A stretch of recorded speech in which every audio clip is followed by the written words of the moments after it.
Hello YouTube. I'm making an audio reply to the Ethiopian that took it upon herself and made it her problem to generalize black women and to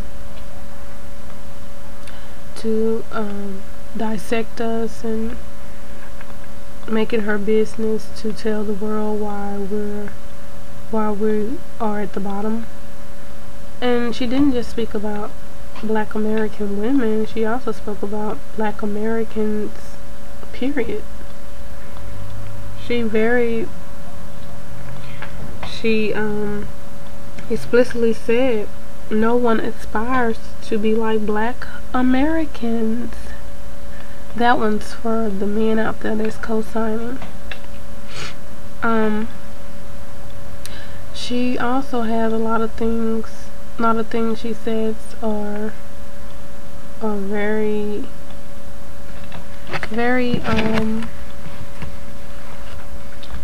I guess I would call it hypocritical, because in one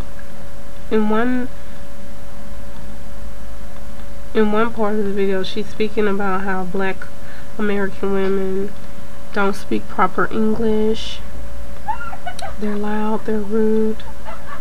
And then in another part she's speaking about YouTube blacks want to be Asian women and saying hello in Korean, and how they're traveling miles and miles away from their homes where they were raised in America to teach English in order to get closer to Asian men.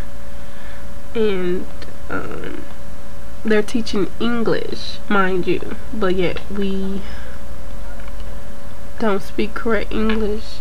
You know, you sound very confused. You just sound, and that's the reason for me, if you had not have all these complexities about what you were speaking about black American women and Asian men, and then you're speaking about black Americans in general, then you're speaking about black American women. You had like 3 videos in one. If you had dissected these videos and spoke about one topic and kept it on one topic, you're mixing all of this up and it's just confusing, and when you do things like that, it does cause chaos. So I mean, I guess for you it's been a YouTube sensation. You've gotten a lot of attention for this, but it's really just too many videos, too many topics in one thing. It is about, for the most part, black people. But black people, she's speaking about black women who come on YouTube and make videos about their black Asian love affairs or relationships or marriages or whatever, and telling other black women how they can get them an Asian husband. You also spoke about black women morphing into Asian women and saying, why would an Asian man want to be with a black woman who's morphing into an Asian woman when he could very well be with an Asian woman? The fact of the matter is, maybe he wants someone who with a bleach face and fake hair, but she might have an Asian look, but she's definitely gonna have a black woman's body. Believe me, it's a big difference. So it could very well be that, you know. I mean, we are living in a time now where it's a lot of technology and advancements in a lot of things, so you know, you can't just be so general, as I understand. But you can't be really so general when you have these little subcultures popping up all over the planet, all over the world, because the world is becoming smaller and smaller and smaller every day. So you really can't just throw that out there and expect people to take it hook, line, and sinker, because the fact of the matter is, here you are, you're an American, you live here, you're Ethiopian as well, but you're also American. You speak English the way Americans do. I didn't detect any Ethiopian accent in your voice, so you know, that in itself explains the times that we're living in. So if a black woman wants to go miles and miles away from her home and learn Korean or Japanese or Mandarin or whatever, that's her business, and that's wonderful, because that shows that she's not at home eating sitting on the couch looking at TV, being lazy, and, you know, speaking incorrect English and being loud and ghetto, as you say.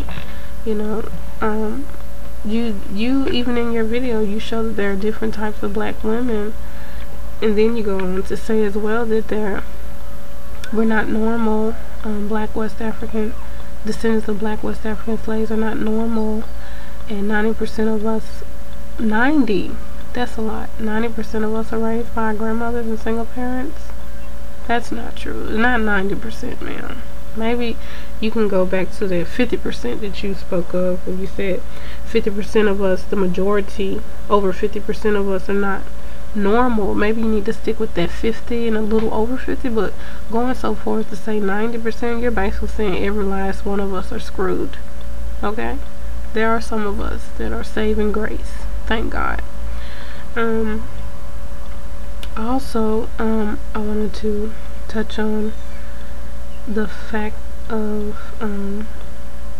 you said people see us as failures and no one aspires to be Black American. I would agree with that, actually. No one does aspire to be a Black American. I do see a lot of people do want to have our flavor, our swag. Even I've seen videos of Ethiopian people with the baggy pants and the hip-hop style, rapping in Ethiopian language, you know. So I would definitely say, but I definitely on the other end, when it comes to getting a job, when it comes to moving up in the world, in society, no, it's still a lot of things like that. We got the flavor part, but we definitely don't have the other part, where say people want to move into our neighborhoods, and you know, there's still such thing as white flight, so to speak. When the black one moves in, the white people move out. So I actually agree on that. No, I can't sit here and say people want to be like us. No, people don't want to be like us. I've also experienced I've come in contact with many blacks from other countries, and a lot of them like to differentiate themselves from us because they don't want the negative connotations that come with being a Black American, being a descendant of a slave, being an Akata, being a cotton picker, or whatever, you know, the derogatory words and names that you have to say about Black Americans here in this country. Also, you were saying about Black Americans are the most desperate women on the planet.